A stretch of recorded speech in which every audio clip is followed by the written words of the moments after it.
Hello YouTube, this is Skyfire the Pokemon Erratic, and I'm bringing you a Pokemon 4th Gen Wi-Fi battle video.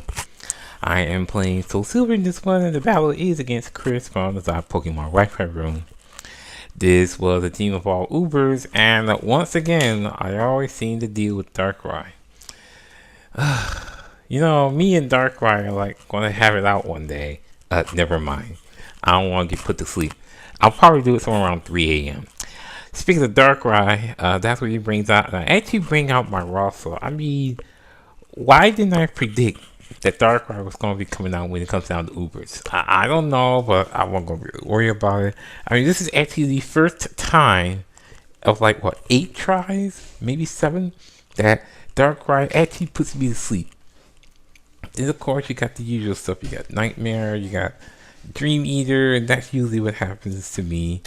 And that's what happened to Rosso Highway, because I really didn't expect for all this to happen. But you know, this is usually how it is for me in Darkrai, because I already know the moveset for Darkrai, which usually deals with Dark Void first, then it deals with Nightmare and Dream Eater. But what's the last move? That's what I never knew. Maybe Dark Pulse, but maybe, I mean, think about it. I ask this because even though I just got put in Nightmare and all that, why Dream Eater? Could it have been faster if Dark Pulse would have been done, or done Nasty Plot Dark Pulse? You know what the problem is? The problem is that, for one, Rosso Highway actually went first. So they tell us this must not be a 383 speed Darkrai. The second problem is that it kept using Dream Eater. It better if it used anything besides Dream Eater, which it kept doing twice.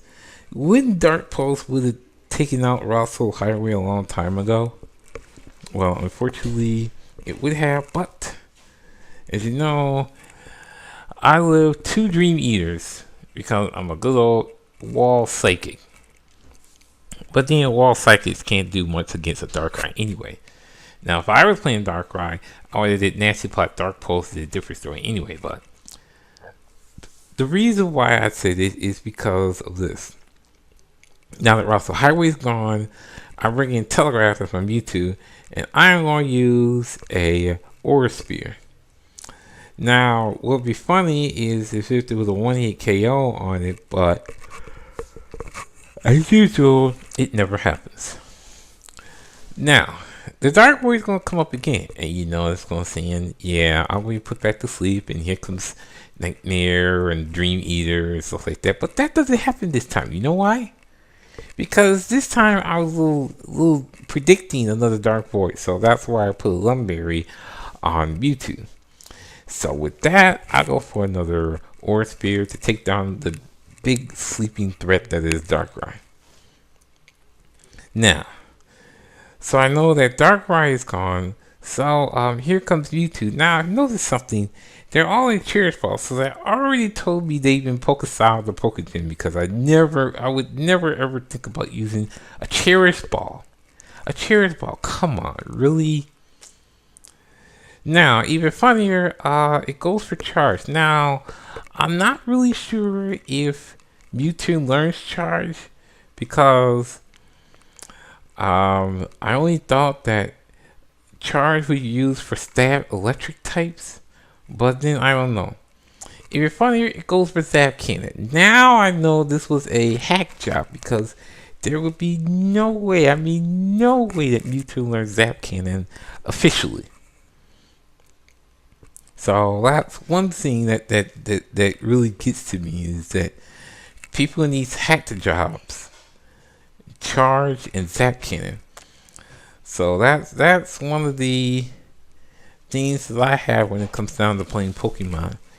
Pokegen, Pokestyle, and stuff like that. I'm like, really, can things be a little more legal than this? I'm not really going to worry about it too much, because even after 2 charges and the 10th on the Zap Cannon, it's not going to do a thing. The Mewtwo gets Zippo. So here comes Deoxys, And obviously it must be, I don't know if it's normal form or attack form. I keep forgetting which Deoxys form that is, but it really didn't matter because Mewtwo went first. And I'm gonna go for Shadow Ball. It's super effective, +2 on the Deoxys, which since it's not defense form, it doesn't have much defense anyway. So that's a one-hit KO. So now here comes Arceus, and it's in a normal form at the start, but it transforms into fire form. Now I asked myself, why fire form? Well, I really didn't know, because after I do the psychic on Arceus, and it takes it down to about 25 to 30%. Then I saw the eruption. Now I see why, which is funny because I believe only 2, maybe 3 Pokemon learn eruption, and I'm afraid Arceus is not one of them. So there goes 2 heck jobs in Mewtwo and Arceus. And again, it didn't matter because under the Psychic and there goes Arceus. So Rayquaza comes back in. Now, one of the obvious themes I have when it comes down to playing people in Pokemon: Cherish Ball and Shiny. No comment. Well, Mewtwo doesn't have a comment because I'm going to use a Psychic, and that is obviously going to be a one-hit KO because of the fact that Rayquaza does not have defense. Not as much as you expect anyway. And what's even worse is a Mew. Now, maybe I could see Mew in the Cherish Ball, but then that's a maybe. Because even then, the Mew that I have is in a Pokeball because I call it in Emerald. But not that I have a Mew yet to put in Soul Silver, but that doesn't matter because Mewtwo pretty much one hit KO Mew is a Shadow Ball. So that is going to be a 5-0 good game to Chris. And even though Darkrai tried what it did, it still failed. And some notable things again: Eruption on Arceus and Charge of Zapkin on Mewtwo. Well, not much I have to say about that. Rate, comment, subscribe, give it a like. This is Skyfire saying have a nice day and see you next time.